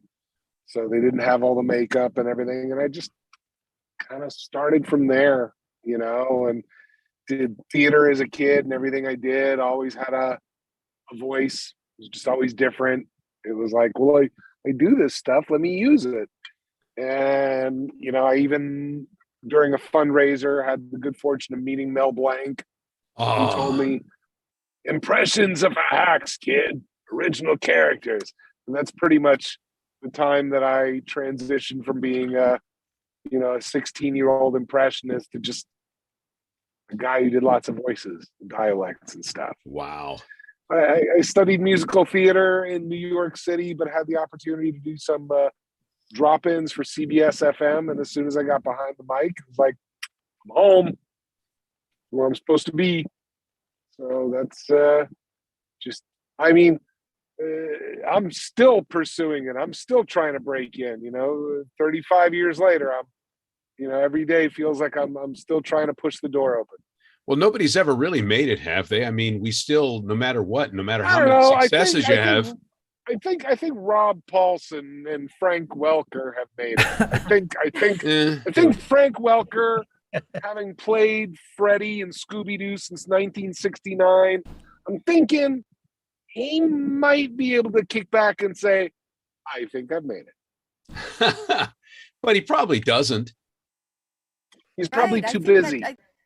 I think that the thing that's interesting, the people that you mentioned there, Neil, and everybody included, is that, every day is a discovery and every day is new and we don't know what's going to challenge us next. But it's that the joy of that and Well, always being up for the challenge that gets us. one of the things I going. tell people is, because I studied musical theater, so I went to school with dancers, and I can't imagine what it might be like I can wake up every day. I can go months and months without work, but I can still wake up every day believing, honestly, that there's a good shot that the best days are yet to come. That is the nice thing about doing voice work. And it is the nice thing about Frank playing Freddy since '69 is it doesn't matter that he couldn't do it on camera. Our art is a wonderful thing, and it also works with so many other developments in technology. Who would have thought when you and I were younger, Paula, that they would be streaming cartoons, or how many thousands of TV shows we talk about that aren't really on TV anymore? It's this whole Whatever new happened to thing. Saturday morning cartoons? They're not the same. God, I miss that. Yeah. It's so weird not having cartoons on Saturdays. Wes, you probably even remember the Friday nights, Mhm. during the '70s when they would have the Friday night preview show, and they would preview all of their big Saturday morning cartoons like the Friday night beforehand. It was And amazing. There was such nothing a big like deal. being a kid with a big bowl of cereal and sitting there watching the Saturday morning cartoons. Get a cereal bowl about the size of your head and sit there and just eat that while you're watching every cartoon that rolls by. That was beautiful. And you can find cartoons 24/7 now, depending upon where you look.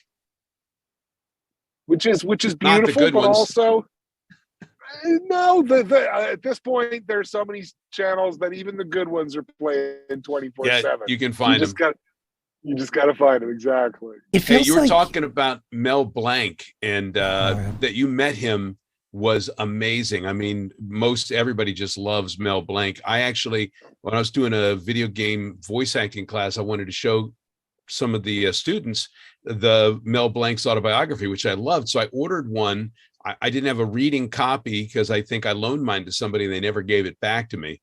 And so I went online and I picked up a copy of his book, which is That's Not All, Folks, which is a great depiction of everything, talking about how he got into the business, talking about how he approached characters. It was wonderful.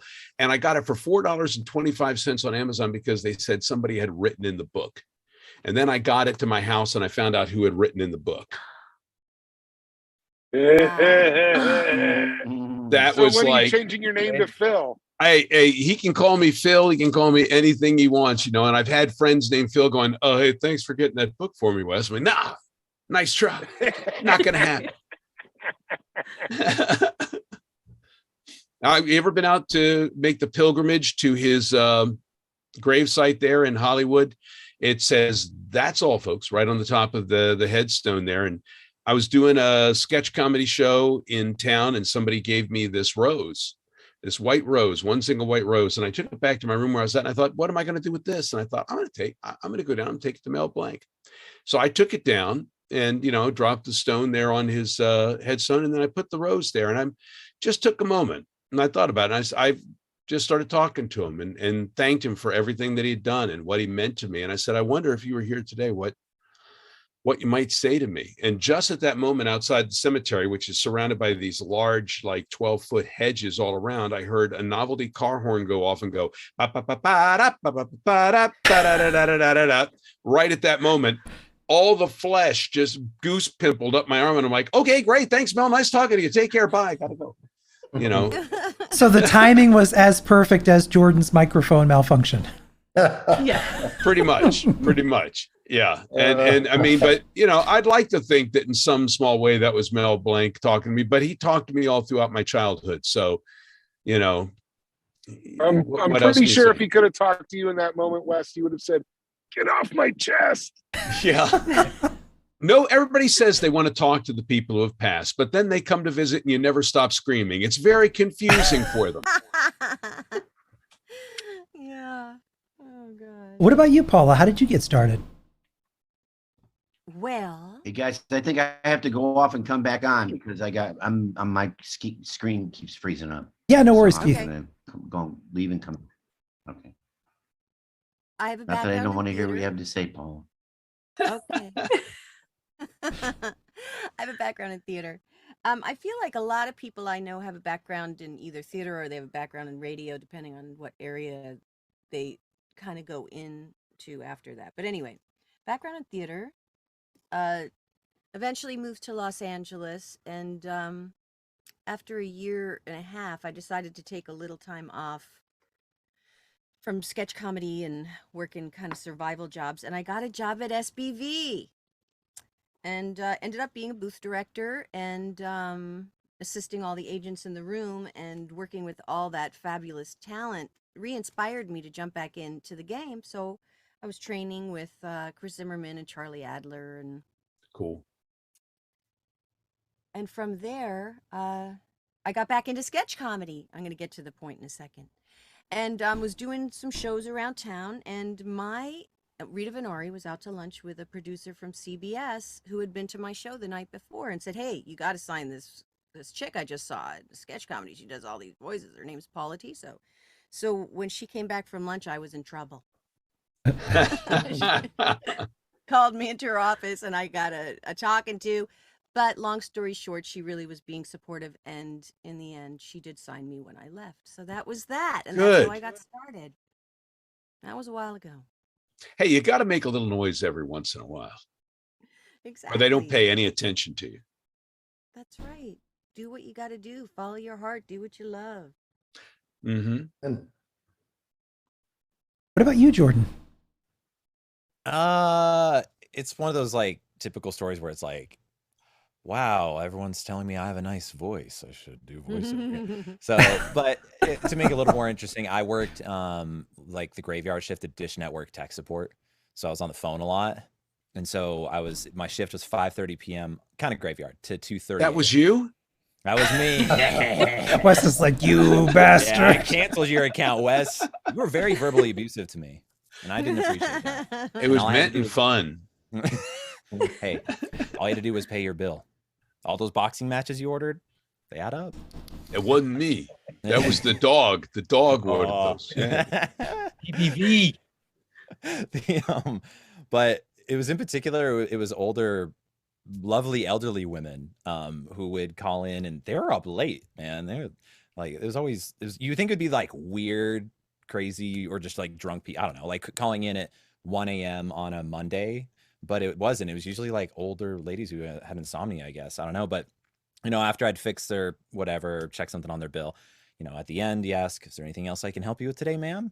And they'd be like, "Oh, no, nothing at all. What was your name again?" I'm like, "It's Jordan." Like, "Jordan, you have such a nice voice.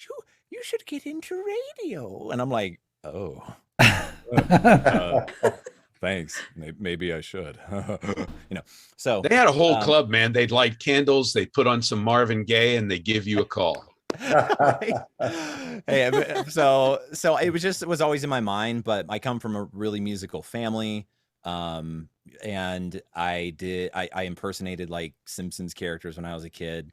And my sisters would always make me do it. And I would impersonate teachers in high school and get in trouble. So they would leave the room and be like, "Oh, hi, everyone. Oh, Mr. Sperry here. Today you need to turn to page 314.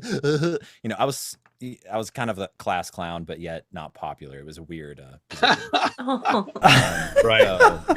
I did not feel popular at all, but I could make people laugh. So all that culminated. And then I eventually pursued it and realized when I took a class, I was raised in Colorado. And I took a class in Denver for voiceover, and I was like, "Oh, you have to like have talent and know how to use this. It's not just about having where your voice resonates and sounds nice. You have to know how to use it. You have to know how to act." So the rest is history. I took a lot of improv, which really got me out of my kind of very, very quiet, scared, people-pleasing shell. And improv really changed my life. So I took a ton in Denver, and then once I moved to LA, I got access to more character work, and the rest is history. So, and I work in all genres, like Paula, commercial, promo, video games, dubbing, anything but audiobooks. I don't know how you audiobook guys can do it. Like I think that is the cream of the crop as far as how much stamina, how many accents you have to know, how long you have to record. It's just like, I don't know how you do it. It's mind blowing how you audiobook narrators can do it. It's not so for mad everybody. respect. Man, it's not for everybody. No, I have a feeling I'd like it though. That's what I'm scared about. Yeah. And I don't know. If they you were keep doing it feeding just you- yourself, Jordan. What? I mean, Oh, I don't just know like- how Chris does it, whether he works with a director or you work on your own. But dude, if you're not working with a director, you'll go crazy. Sure. Yeah. I drive myself. Yeah, I crazy don't with like doing it directing. alone. Yeah, it's no fun. I mean, the I industry, can't. it's changed. The industry has changed. So, if we think logically and financially, how the industry works, we all have our rate that we'll work for, and we won't work under that. And certain companies will have that rate. But if you can direct yourself, you're going to be busier. It's just the way the world is right now. And if you're not going to direct yourself, you're going to be you can still work in the environment that you want. You won't not work, but you won't work as often. There won't be as many opportunities. It's just the way it has Yeah, but evolved I can't. the one person. I don't know how you guys do it because you got to read the book 5 times, and I just don't have that kind of Who concentration. told you 5 times? Like, what do you mean Once. 5 times? Just Once. the sheer lot. The sheer lot. Me, when I do it, I have to pre-read it. Then I have to mark it because I have to mark all the different character voices, and then I've got to read it for money. So Neil, And if I were directing myself, like I teach, right? In one meeting with you, right?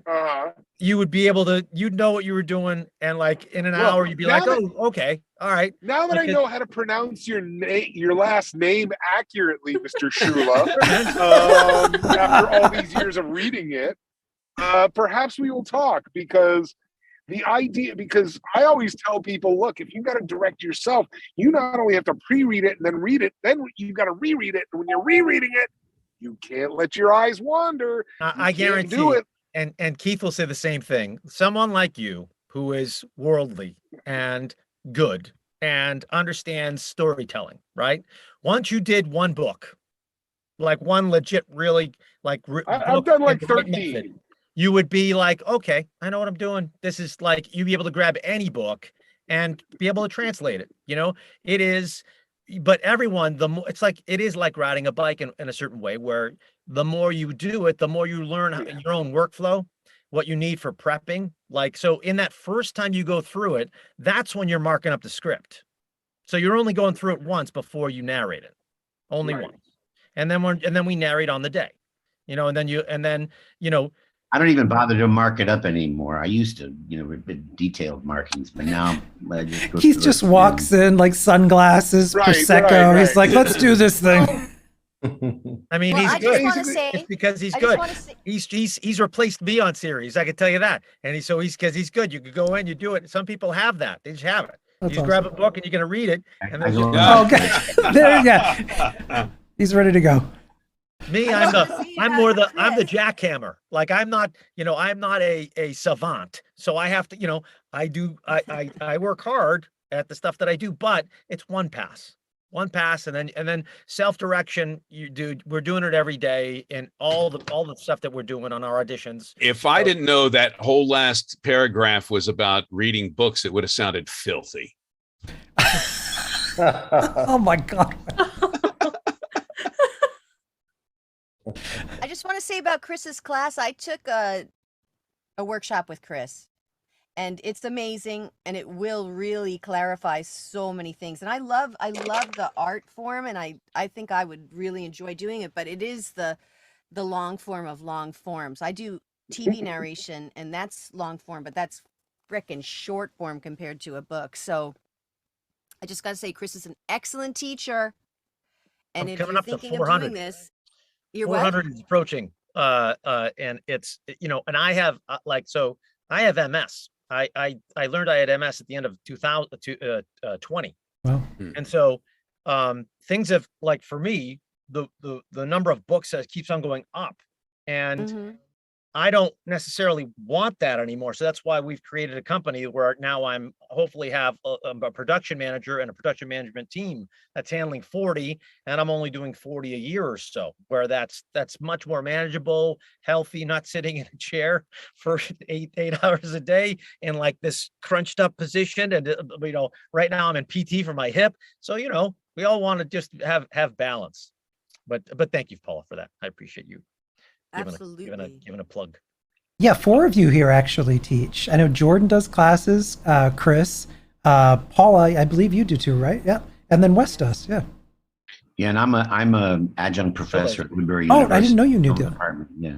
Oh, well, you've got that whole professorial kind of flair about you right now. Actually, I'm getting the feel of like Donald Sutherland in Animal House. So don't stand up. Yeah, don't butt in the door. And I didn't, Neil, what classes do you teach? Is it, oh no, is it voice acting? Yeah, I used to teach voice acting at the American Musical and Dramatic Academy in Hollywood. Oh, awesome. And I do some occasional teaching.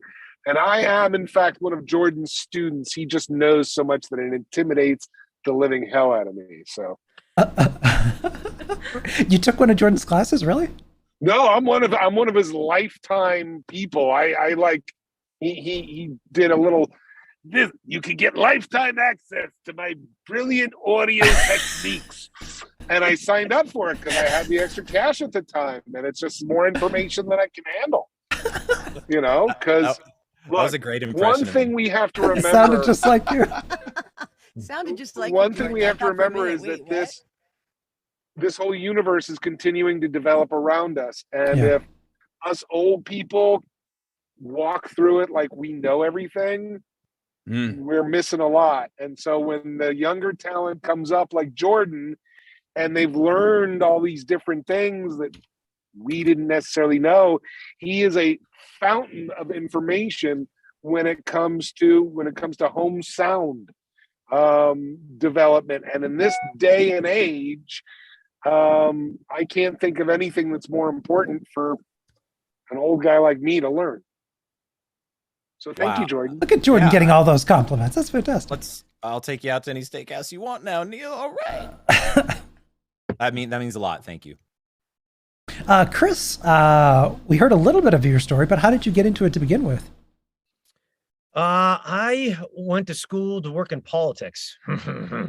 And, I worked for Congress back in the late 90s. But while I was there, I knew almost immediately that I don't like it here. I don't like any of these people. I don't, this is not going to be what I do for a living. My family thought like this was because my grandfather was a common counselor and my uncle was a state rep. And they thought, oh, Chris is the next, generation. I'm like, no, I gotta go right now. So my buddy suggested to me that I take an improv class. I took an improv class and that led to a sketch comedy audition, which I booked. And so then I was with a sketch comedy group called Perfect Monster. And we were like the first people to do sketch at the Hong Kong up with Rick Jenkins in Harvard Square back in the late 90s. So we did shows all over Boston for a couple of years. And that set me up to, the goal was to work on camera in Los Angeles because New York was dead anyway. And then 9/11 happened. So, the plan was to get to LA. I got to LA in 2002. And then when you get to LA and like your job is just find work, eventually you find voice if you've got a half decent instrument. So I did have the day where I went on 3 commercial auditions. They're like, they all said, oh, we love your voice, and the sad thing was like, I thought that mattered. I thought that actually was like, oh, then I'm going to work everywhere immediately. Oh, yes. No. So I had some demos made. And then 3 years later, I got my first rep out there, probably in 06 or so. And then, Huck at the Voice Caster had a wonderful class back in the day. How do you pronounce his name? Is it Liggett or Liggett? Liggett? I think it's Liggett. Liggett. I think it's Liggett. So great guy. And I got him right before he retired.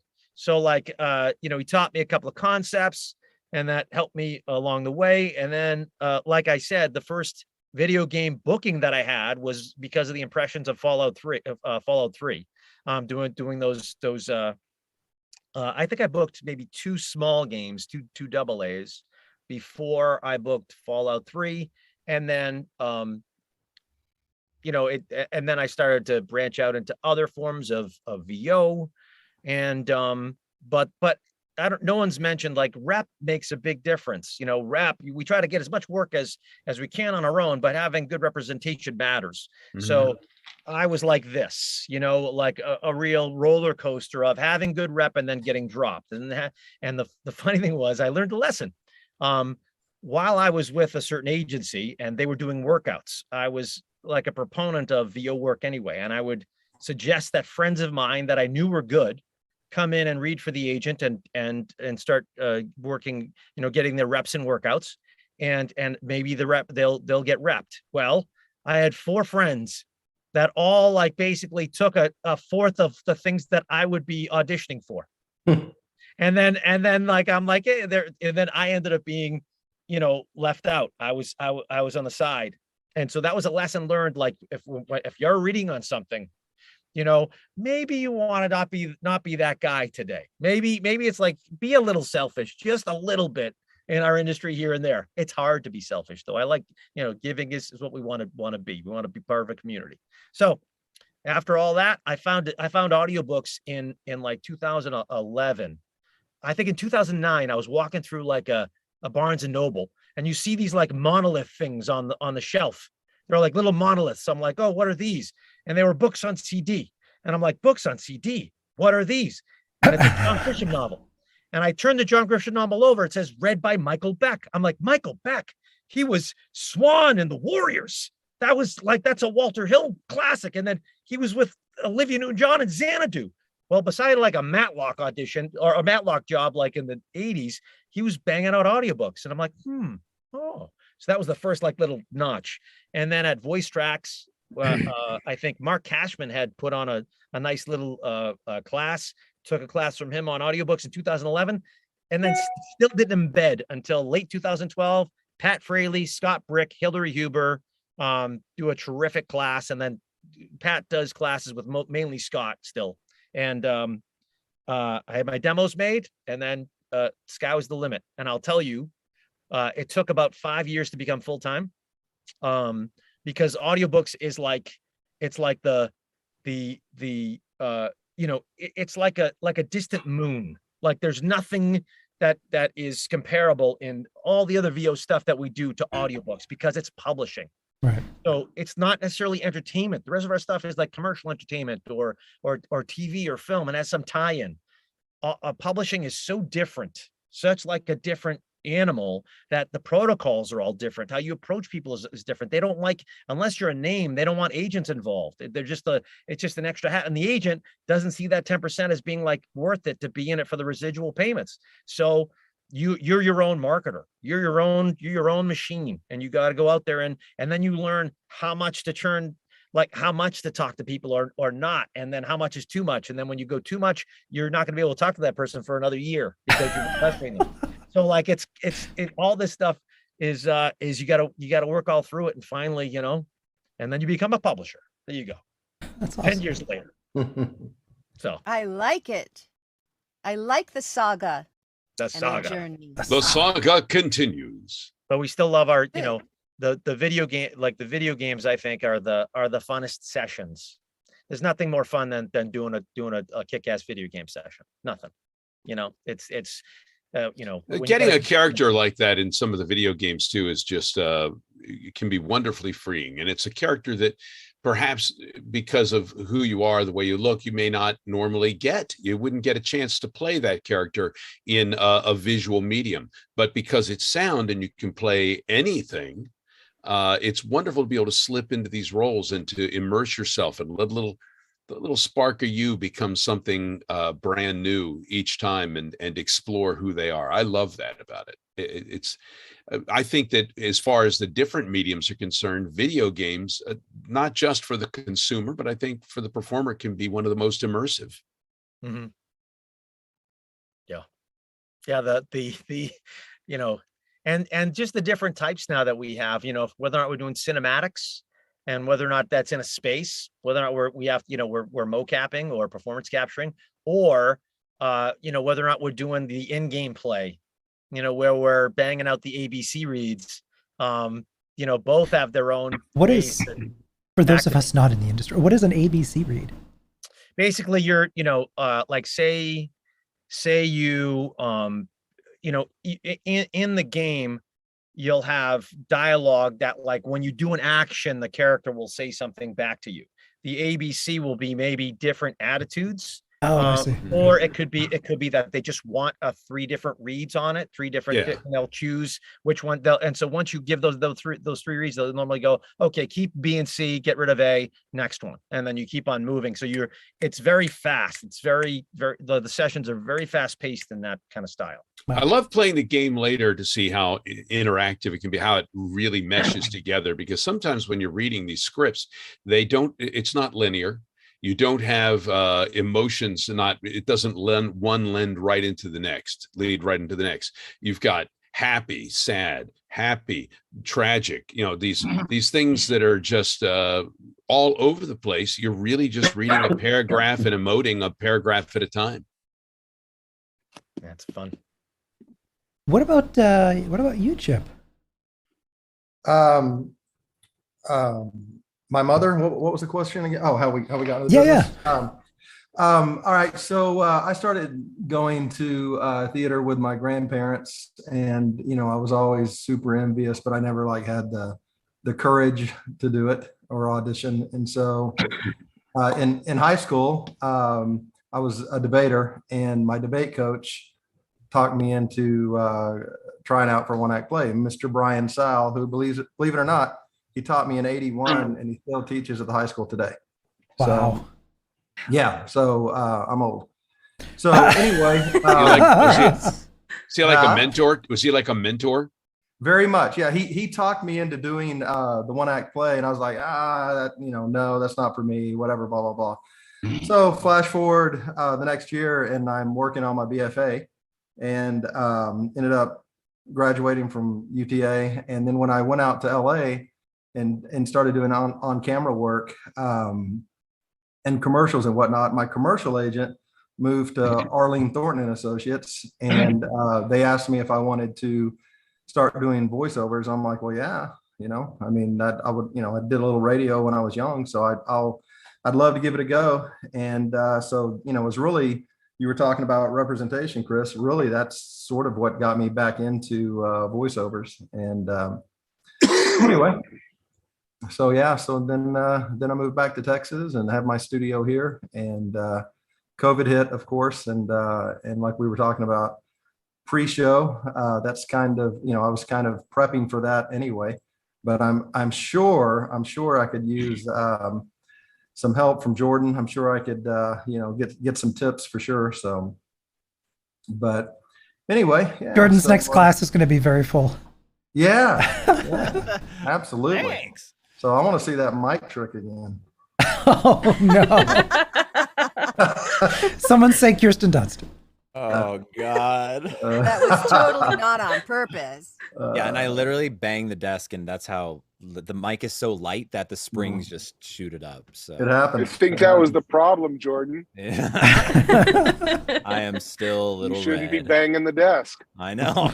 Anyway. I know. I'm not even single. Why am I banging desks? It's really sad. Too much time alone out here. But thanks for the question, Ken. Yeah, absolutely. Yeah. And last but not least, Keith. I have no fucking idea how I got in. People just started calling me. I worked in the theater from when I was 19 and moved to New York, and they just started calling me after I did. I don't know. I had agents and stuff, but I did Bleacher Bums there, which I was a writer of. But I remember the first audiobook that I ever did. It was Blue Highway by William Least Heat Moon, and I had actually read it while driving from Wilmington, North Carolina to Nashville, Tennessee, while I was doing a movie that's shot in Wilmington and then in Nashville, and over one Thanksgiving weekend. And I read it and was just so, I drove all the blue highways. It's so cool. And they sent me would you do this? I go, oh yeah. And back then they abridged everything, so they sent me a script. It had character names on it, not like the book. I'm like, oh Jesus, what the hell is this? I better call. And the night before she calls, the editor or whatever publisher calls me up and says, so what'd you think of the book? I go, oh, I told her I read it before, and it was just so great that I loved the book then. And I asked her, I said, what part am I playing in it? And there's this long pause. You go, all of them? And I went, oh, okay. I had to learn every regional accent in the United States, which was interesting. So Wow. Wow.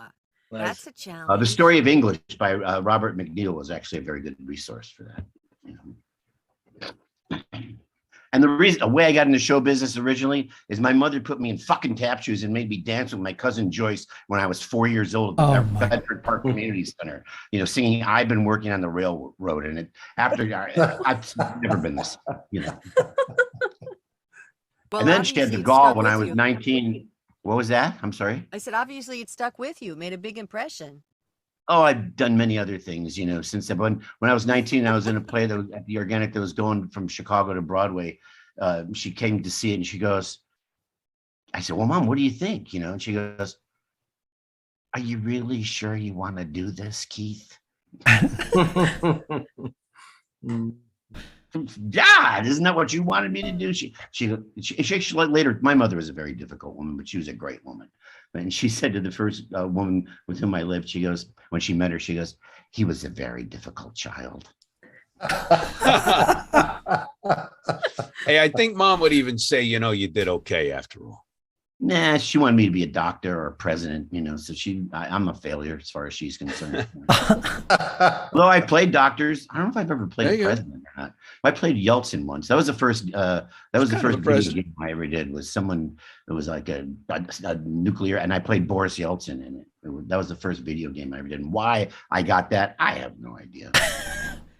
You also you've also spent significant hours in makeup at times when you did Stephen King's Golden Years. Yeah. 6 hours of makeup. 10 hours. Oh, 10 hours of makeup. 10 hours. Yeah, 10 hours. And then took an hour and a half to take it off. The very first Oh day my of shooting, there was a hurricane warning, and the scene where I was supposed to ride this bike across to a ferry and then ride it across to the secret island where I worked, you know. But they brought me in at 6 a.m, and every couple hours we'd have a break. I'd go out and there'd be, you know, trucks and everybody would be shooting. And finally at noon, they broke me for lunch, you know. Then I finally, it was like 4 o'clock in the afternoon. They finally brought me out, you know, in my full regalia of makeup. And the hurricane had come and they canceled the shoot. They never shot that. So that day I worked 13 and a half hours and never actually did it. I got put in makeup, had lunch, and got taken out of makeup. They're afraid to put you on a bike and you'd be like, Annie M, flying around in the cyclone. Right. Well, it would be a water spout and I would have been somewhere over the Gulf Stream, you know. But seeing as I'm a scuba diver, I probably would have been okay. You know? Yeah, you'd have made it. But I mean, you've done some really amazing movies. Transformers: Dark of the Moon, where you play Laserbeak. Jerry, you were always nice. Oh no! My favorite. I killed Ken Leong in that, and the most favorite thing that I've ever done in anything in show business was I got to kill John Malkovich. That's a whole different movie. There's being John Malkovich, then there's killing John Malkovich. Yeah, that would be the movie I would do. Yeah, someone in chat says you blew them away as a kid when they saw you on Angel. Amazing performance on the TV show Angel. Yeah, for 200 years I slept. 200 years, I dreamt of nothing but this moment. And The Dark Knight, that's such an iconic action film, playing Stevens. Yeah, and you killed 6 of my friends. I actually working with Heath was one of the great pleasures of my career. He was such a great guy. Yeah. It's a real loss to lose him, you know. He was, you know, he had this huge part with like just volumes of dialogue, you know, but he never was an asshole. He was always there. He was always creative. He couldn't have been more supportive and just a nice, if you want to talk, you know, he and Gary Oldman couldn't have been nicer. Oh, Gary Oldman. I love Gary Oldman. Yeah, just don't get married to him. That would have been like a master class of people just hanging around and doing that performance between you and Heath and Gary Oldman, and just you know, what do you talk about at lunch? Well, lunch usually, you know, whatever, you know. Morgan Freeman and I had actually done a movie together. That was the one that I drove from Wilmington, North Carolina to Nashville in Sissy SpaceX car called Marie, True Story.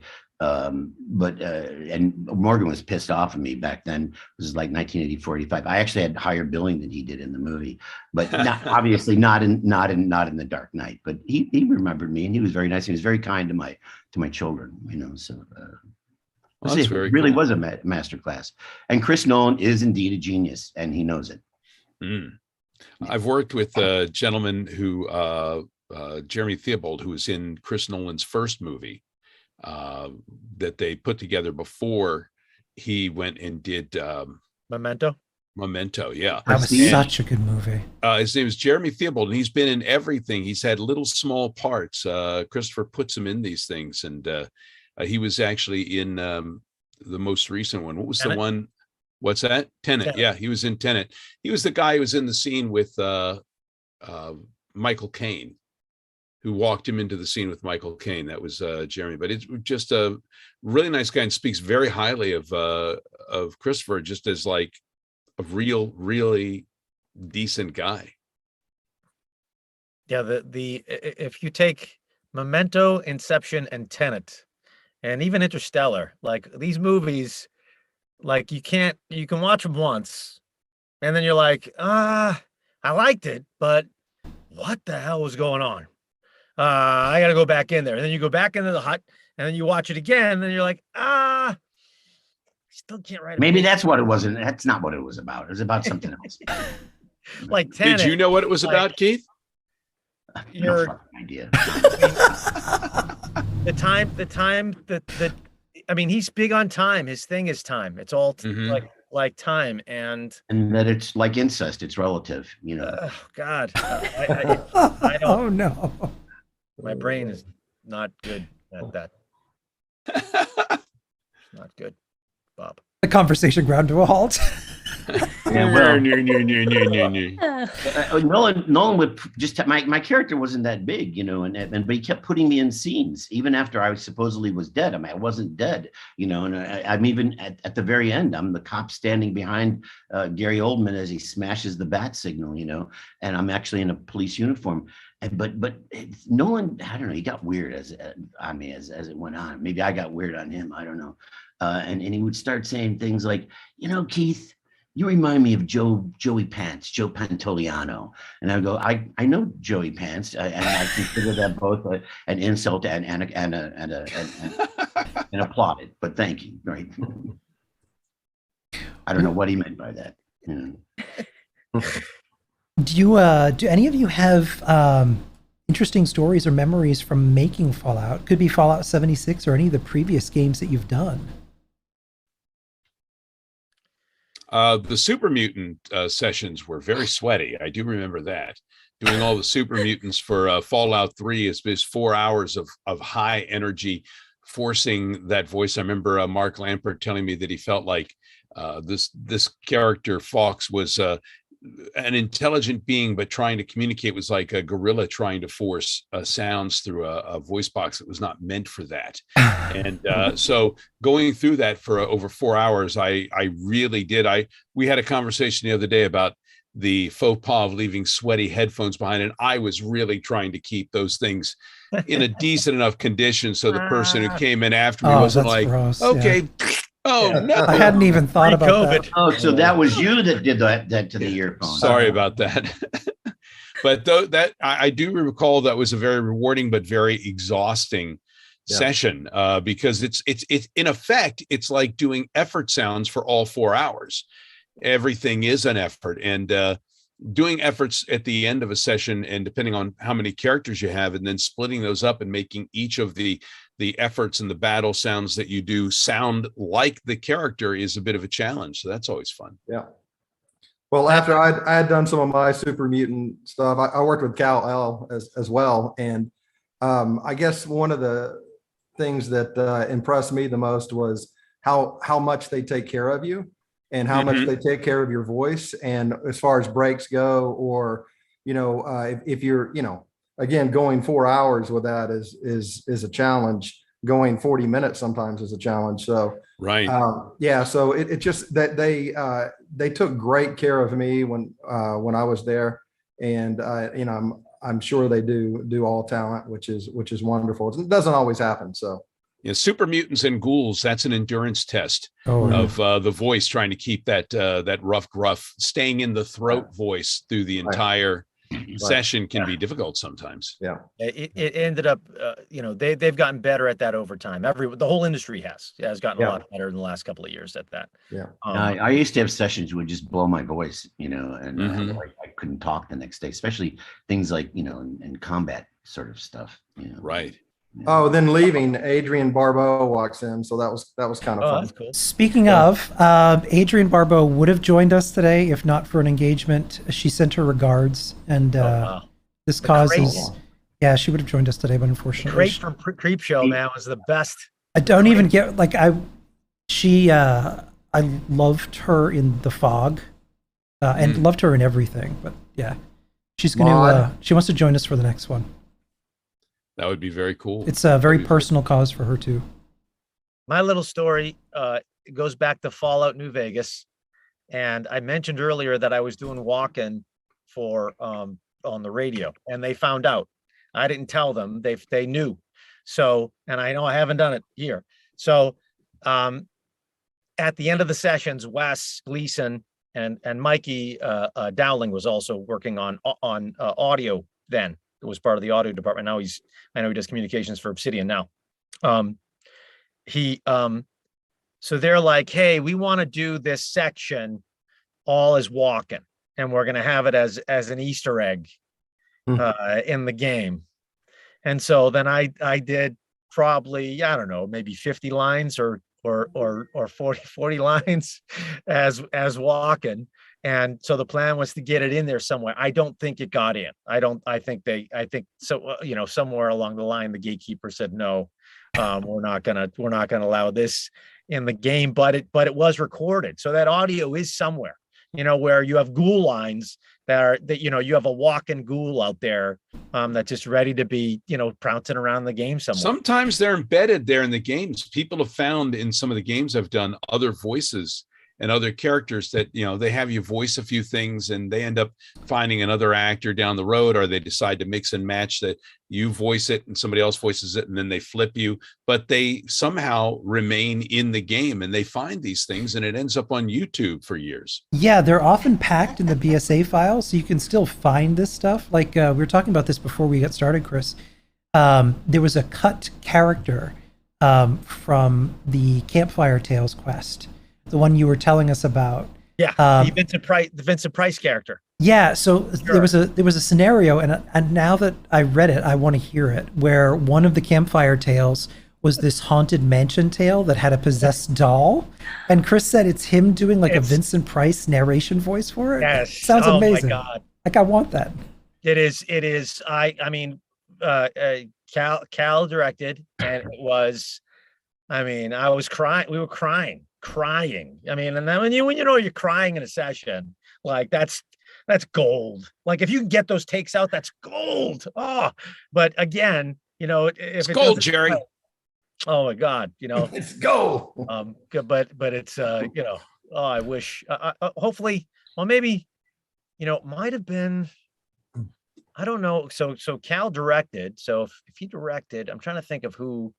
Maybe if Tyler Rhodes might have a connection to try to get that audio somehow. I love Tyler Rhodes, by the way. He is a great, cool director. Very nice. Yeah. I've got to Zoom with him soon, so I'll mention something to see if we can get the ball rolling. Jordan, sorry to interrupt you for 1 sec, Chris. Jordan also dropped a challenge here in chat to keep the donations rolling in. So if you have any requests for anyone here to say, he'll donate $100, and the chat can pick the request. Y'all pick. No pressure. Anything no pressure. Just keep it appropriate. Hey, yeah. Smooth skin.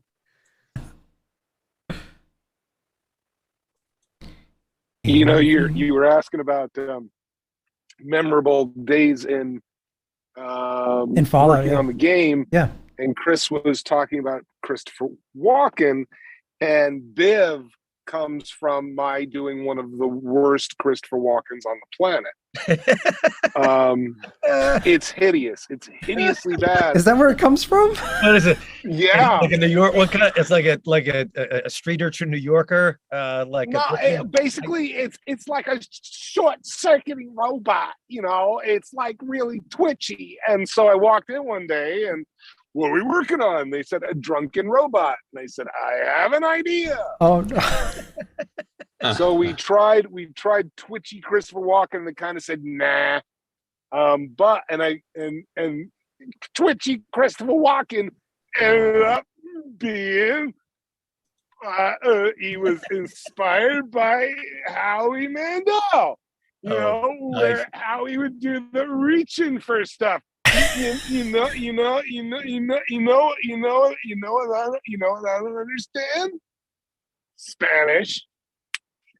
And it was based on that whole let me see if I can get this idea to be coherent.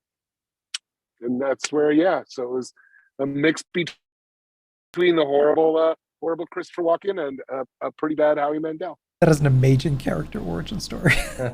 And it's amazing how if you like this generation would not even know that like those HBO performances, like how funny those HBO performances were.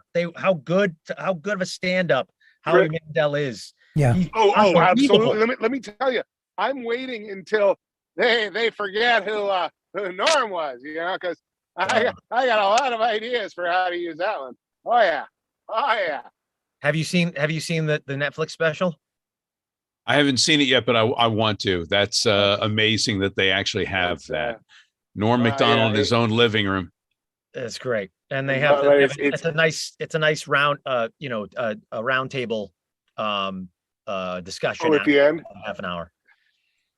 But it's really interesting because you hear him nice up close. You know, he's not projecting the whole thing. So he has these ideas.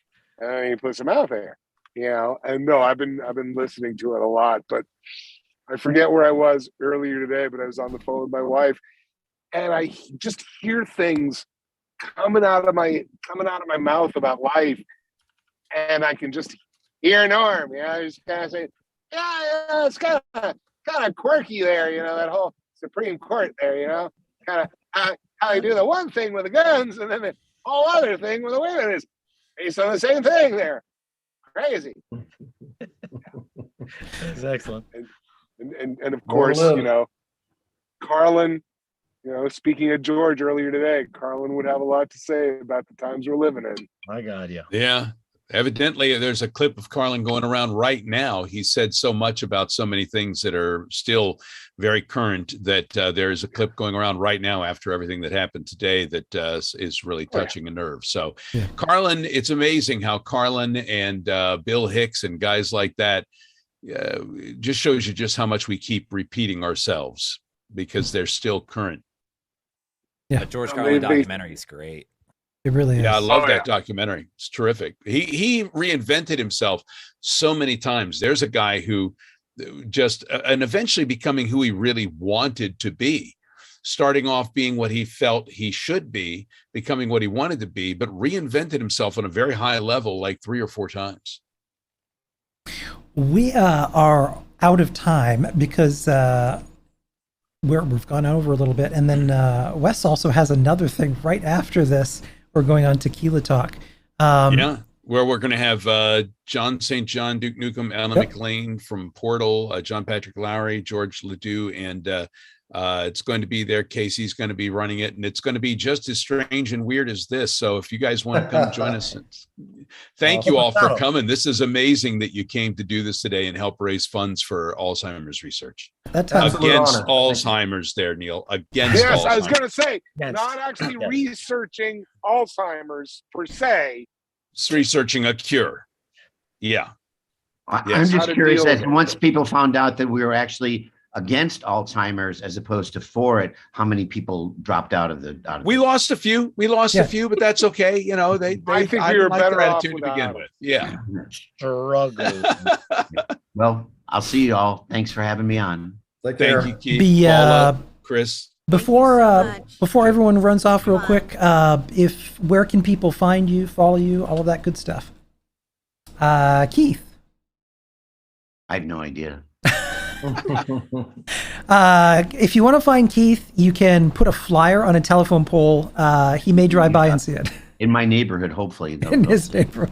Yeah, but I actually have a web series that I produced last year at the theater company. It was a make work project, but it was all SAG and IATSE, and it's a 6-part satiric comedic series with live actors in front of animated backgrounds called In Search of a Pig, a pandemic immunity generator, and it's actually pretty fun. So That's you can awesome. find it on what is Vimeo. Right. Oh, Vimeo, In Search of a Pig. Yeah, and YouTube, I think. Yeah. We'll have to look that up. That's cool. It's actually fun. Yeah. Mr. Chip Joslin.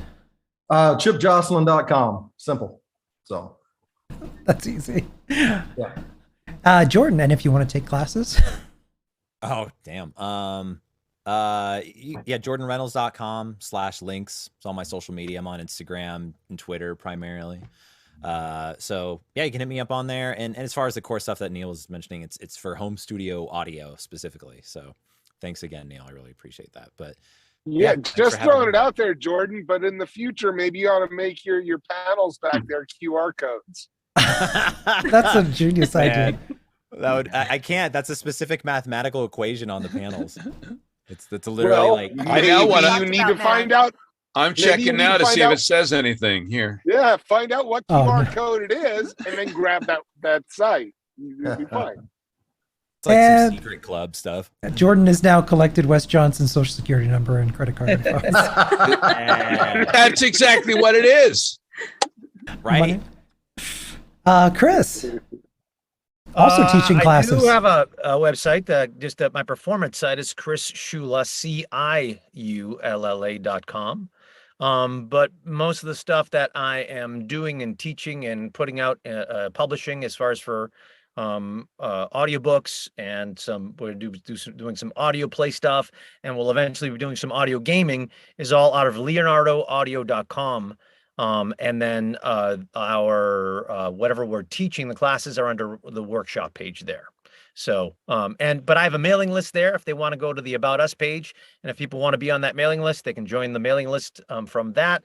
And I have a Discord server where I am either directing talent or working on stuff myself that I'm allowed to have as a stream.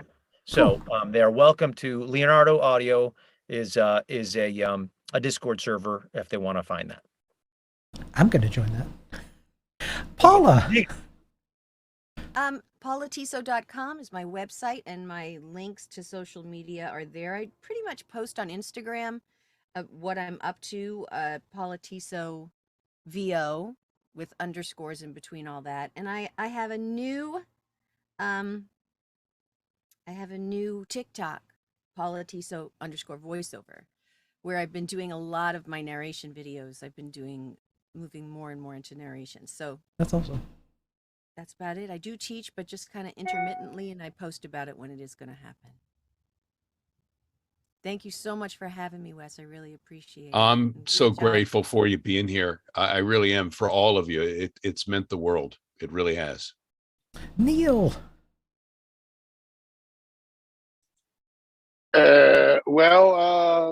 Speaking of Discord, I just create Discord wherever I go. You look it up, kids. It actually has a meaning. Anyway, I'm on Twitter, Kneecap, NEKAP, like the first 2 letters of Neil and the first 3 letters of Kaplan. It's people. Why don't you spell it right? It's like, well, if you look at my name, it is spelled right. Anyway, Kneecap on Twitter, Neil Kaplan, voice actor on the Facce book. Kneecap pics on Instagram, and for my very strange little mini videos on TikTok, Kneecap TikTok. Kind of funny how that works. So there you go. Stay in touch, kids and kidlets. Kenneth, can I mention I forgot about my handle is I've got to use this Boston Voice Guy. Is the handle. Yep. Sorry about that, guys. Sorry. Ironically, never been to Boston. It's just a name. That's his old name The from Running with curse. the Gang out of Chicago. It's a curse. And my good friend and co-host Carly here, where can people find you? You can find me mostly on my Twitch channel, Scully Face, and on the Atomic Stop, also on Twitch. Nice. And that's all the time we have. So in Well, did we get Paula? Where's Paula at? Did we get you, Paula? We did, Paula. Yep. Yeah. Okay. If you can find me here, I'll be at other places. Just go to Wes Johnson Voice on Twitter. And you'll also see Wes if you stick around. So in now, 17 minutes, Wes is going to be over on the El Gato Pub channel, and you'll be able to tune in for Tequila Talk. Neil, did you have a question? Oh, I thought I saw your finger. No, going. I was just kind of like pointing at and saying, "You'll find Wes." I was just helping to be dramatic. Bada I was bing. just, you know. Thank you all Thank for coming out and doing yeah, this. thank you, It everybody. means the world. Thank you. And let's beat Alzheimer's. And we're all going to do it together. In the gaming community, I'm grateful to you, and I know everybody here is grateful to you as well. Thank you. Thank you all very much. And so stick around. And yep, Shreds on El Gato Pub is going to be going live in 16 minutes. So stick around for that. Good night, everybody. Good night. What's the